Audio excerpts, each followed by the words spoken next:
Hey everybody, welcome to Never Too Old for YA. For this episode, we'll be discussing the sections Write About Me through Totally Different Person and Every Last Word by Tamara Ireland Stone.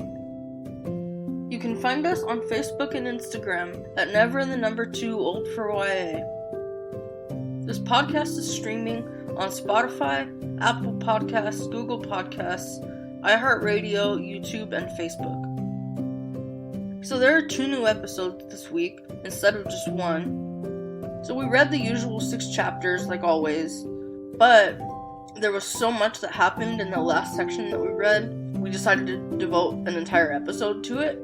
So for this episode, that's why we're only going through the first 5 sections that we read. And then the section all about me will be its own episode. So we're doing something a little bit different, and we hope you enjoy it. Hey, Kels. Hey, Mel. So really quick before we get started, I'm having technical difficulties over here. So if the sounds weird, sorry. It's all my fault. And yeah. Okay, anyways. Last time we left off, Sam and AJ are just completely infatuated with each other, which I was all for. But she's getting like a little too obsessive over it. And I think it's mainly in part of like they're keeping it a secret until they kind of like figure out themselves how to like tell everybody. But most of it, I think, is coming on Sam's part, not knowing how to come clean with the crazy eights. Like, I think that's where she's struggling because she knows what kind of like people they are, and she just wants to avoid that whole problem. Yeah, I think so too. And like, she knows that Caitlyn is gonna give her so much crap for dating someone that they used to make fun of. So basically, the next time we see them, they're going into Quotes Corner, and they're just so like they want to like just be connected. Like they can't keep their hands off of each other. Like they're just like in love, and it's so hard for them to be in this small space without like touching or like kissing each other and stuff. So I thought that was pretty funny how like they hated each other so much, and to like be in this room kind of made them so angry, or at least he was angry with her, and now it's like night and day. Yeah, I thought that was really interesting too. But in other news, in sad news actually, we find out in this session that Emily lost her mother, and everyone's just kind of like not knowing how to help her. But she writes this really beautiful, eerie poem that I just absolutely loved. Oh, her mom died? Yes! I did not pick up on that. Wow. Like, I thought she just meant like, like the poem as like another visit like to her mom in the hospital, not like that her mom passed away. No, her mom died. Like when I texted you like please hurry up and read this because I have to talk about it, Hmm. and you asked me did someone die, I was like, do I tell her? Like maybe she hasn't read it yet. But yeah, I mean someone did die, but not like a main character. R.I.P. Emily's mom.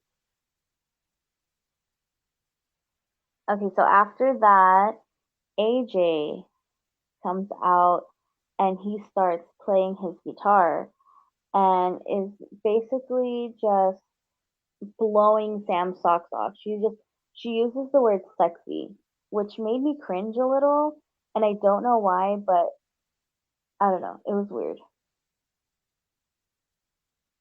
Yeah, I found that a little weird too.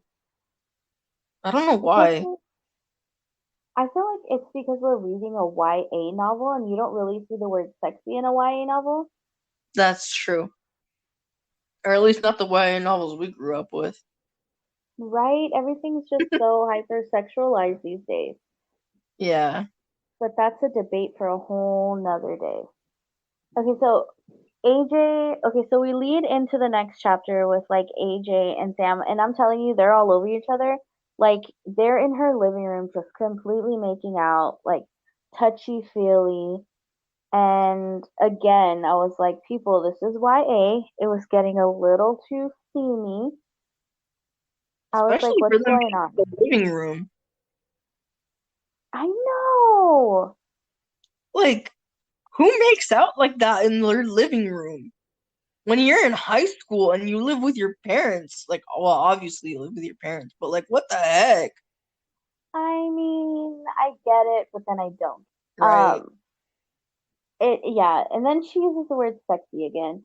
And then to sum all of that like love up that they're like showing each other, the affection they're showing each other. Basically AJ stops and goes, "Hey, my ex-girlfriend called me."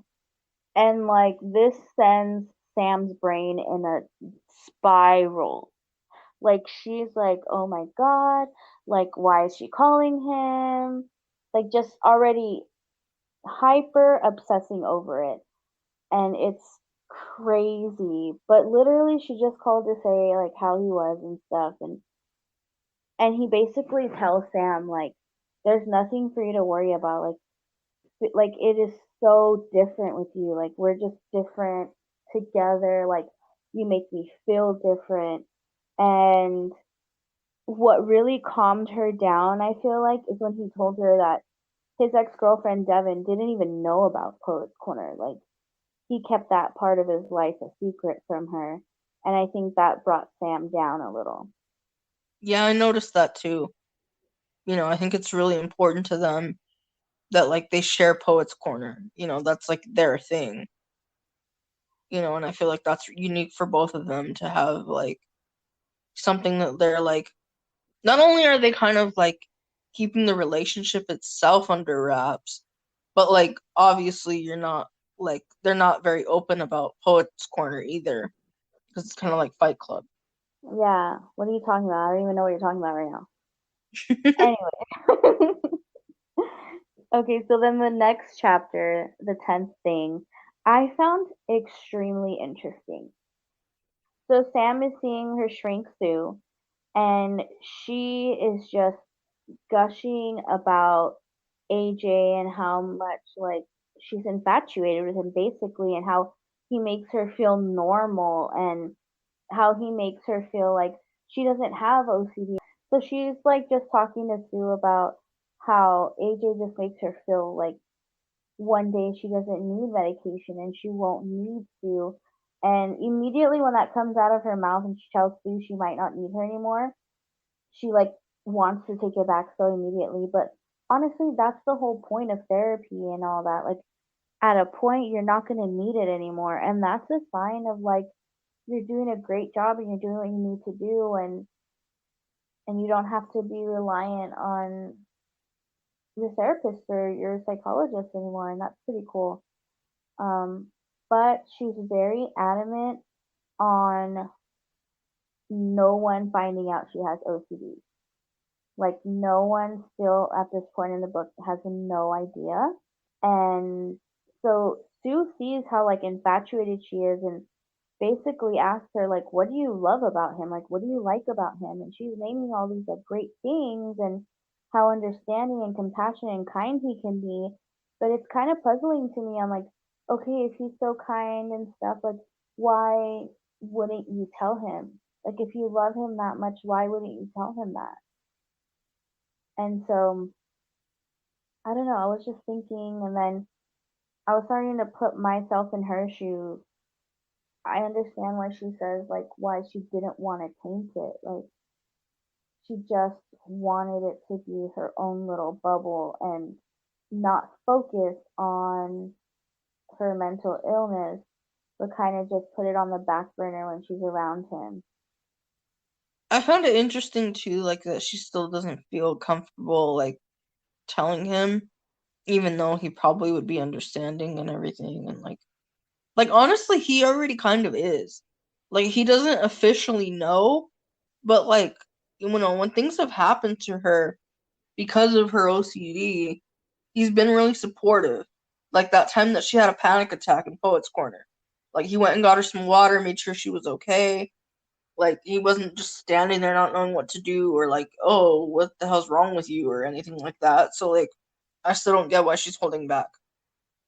Yeah, and it even says in the chapter before actually that like when he was talking to her about Devin, kind of like noticing like he notices when her like face starts to crinkle up and she's thinking too much and like he kisses her forehead to kind of like calm her down and let her know like I'm here for you. And like the fact that he picked up on something like that, not knowing exactly what's going on and is not begging her or like questioning her about it would absolutely make me feel comfortable. I don't know, what do you think?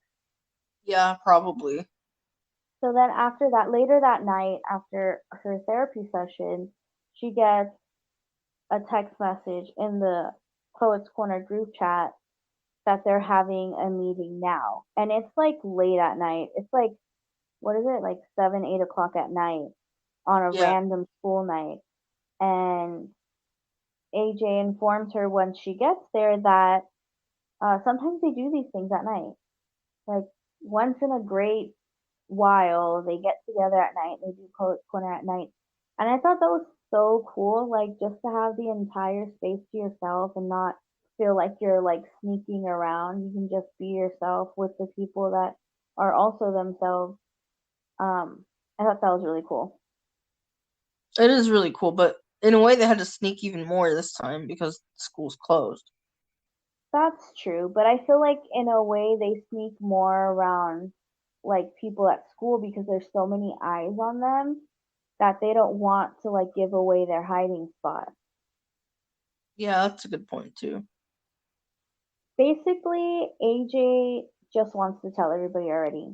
He's like waiting to take her inside, but he just wants to tell everybody, and she's still very hesitant. Like, I don't know why she doesn't want to tell people in Poets Corner because honestly, they only see each other at that certain time of the day. But I don't know. I don't know what was stopping her. It was quite annoying. I was like, just let them know already. Like, what are you scared of? Yeah, I didn't get that part either. But I don't know, like she's just that way, I guess, with like keeping things from people. Like she gets an iron grip on her secrets and like it's very hard to convince her to like let it go and like tell someone. Right. Yeah, I guess you're right. But this Poets Corner is going to be very different. Come in and they're like, hey, there's an open mic at this certain place tonight. Like, let's all hit it up. And half of them are like, yeah, let's do it. And the other half are like, no, I really don't want to do that. So then they do this, like, I guess in these night sessions, they do this only. But um, basically, you pick a poem out of somebody's like everybody brings like their bundles of poems or songs or whatever, right? They share at Poets Corner and basically another person has to pick it and whatever they pick, I mean you can pass, but it's preferred that you don't and you just kind of go with it. And OMG, my favorite part right here. So everyone goes and they say the little things, whatever, whatever. Finally, it gets to AJ's turn. Okay, so Sam goes up and picks his poem out of the clipboard that he usually has it in, and I don't know, Kels. Like, honestly, this made me a little giddy, like giggly, and I was like, oh my gosh, that's so cute. It's kind of long. I won't read it. You guys gotta read it for yourselves. But basically, he's telling her he loved her from the first moment they spent time together alone. Yeah, I loved that. It kind of reminded me of like that. Like it took me back to like that like feeling like, like when you're first dating somebody and like you kind of like can't get enough of them and then like as soon as they leave you want them to come back. Yeah, like when you see them and it gives you butterflies and then they leave and you feel a little empty. Yeah. Like it's never enough time. Yeah, exactly. Yeah, that's how I felt. Like it made me like just think about my own relationship and how it all started, and I don't know. It just made me feel nostalgic, I guess. Yeah, same here. So, okay, so it starts to get interesting here. Because after all that, AJ's kind of like, "Hey, we're done, like let's go." And he's like, "Basically everyone read, right?" And she was like, "Yeah, everyone but Caroline." And she's not sure that he heard her, but she's like, "Okay, well maybe she does that often, like I don't care, I had a good time, let's go." So they go, they're on their way out. And as they're on their way out, he gets a little too touchy with her. And so, since he has the keys, I'm pretty sure you can guess what happened next. They went down by themselves to Poet's Corner and took their relationship to the next level, I guess.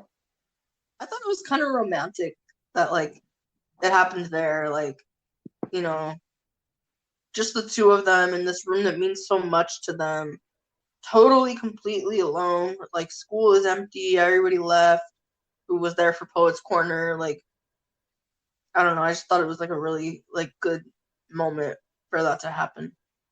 No, yeah, I thought it was so romantic too, only because, like, it was her first time and she was so sure about it. Like had no hesitation. And I'm like, "Oh, they're in love. How cute." Yeah, I thought that too. But I'm also kind of wondering, like, about the timeline of the relationship. Like, how long have they been together? Weeks? I think she said about a month or two. Mm. I mean, but I when would. you know, you know. That's how I feel. Like when you know, and that's it. That's true. Yeah. So this next chapter, Sam turns into a whole nother person. I'm so proud of Sam in this next section. She finally comes out and says to the eight, "I'm dating this guy, AJ." Like, and they're completely shocked because they have no idea she's ever been talking to anybody, let alone AJ. Caitlin automatically knows who it is. The rest of them are kind of like, they don't even know who he is. They're like, "Who is that?" Yeah. And Caitlin only Yeah. knew because her and Sam used to make fun of him like crazy in elementary school. Right. So they were kind of like already in on this joke, I guess. And so Caitlin like decided that she was gonna mimic how AJ sounded to kind of remind the rest of the group who he was. Sam's just really not sticking up for her man. I would have been like, "Girl, you better back up." You know what I mean? Like she's still Yeah. very timid and like isn't really saying anything, and she's just letting Caitlyn just keep going. And I'm like, "Dude, shut her up." Yeah, I think it was Alexis finally told Caitlin, like, that's enough, like, knock it off. What really annoyed me like the most, it just really got to me, is when one of the girls tells her, Alexa says, "Well, this explains a lot. We've been talking about how you seem so different lately, right?" And she looks around the table and she's like, "You've been acting like a totally different person." And then she continues to say, "You've changed, Samantha, and I think I speak for all of us when I say it's not for the better, sweetie." First of all, call me sweetie one more time. Call me sweetie. You're gonna backhand slap me and then call me sweetie? Oh no. No, no, no, no, no. Yeah, I hated that part too. I was thinking like I wanted to scream at this girl that literally is not real. Like get a grip. Like I was so angry. I was like I could not believe she said that. But anyways, so Sam felt so good that it was finally out, but she was so proud of herself. Why? Because I honestly don't know.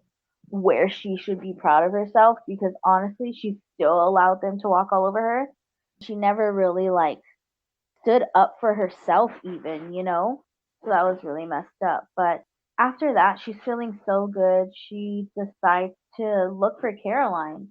And she can't find Caroline anywhere. Like, she's been looking for her this whole time. Finally, she goes down the hallway and she sees Caroline at her locker. And Caroline just is giving her complete attitude. Like, does not want to give her the time of day. And basically, Sam just like spills out everything that's been happening.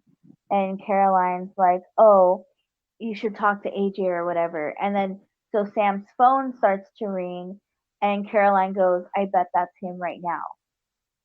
And Sam looks down at her phone and she's like, yeah, it is. How'd you know that? And then when she looks up, Caroline like completely vanished.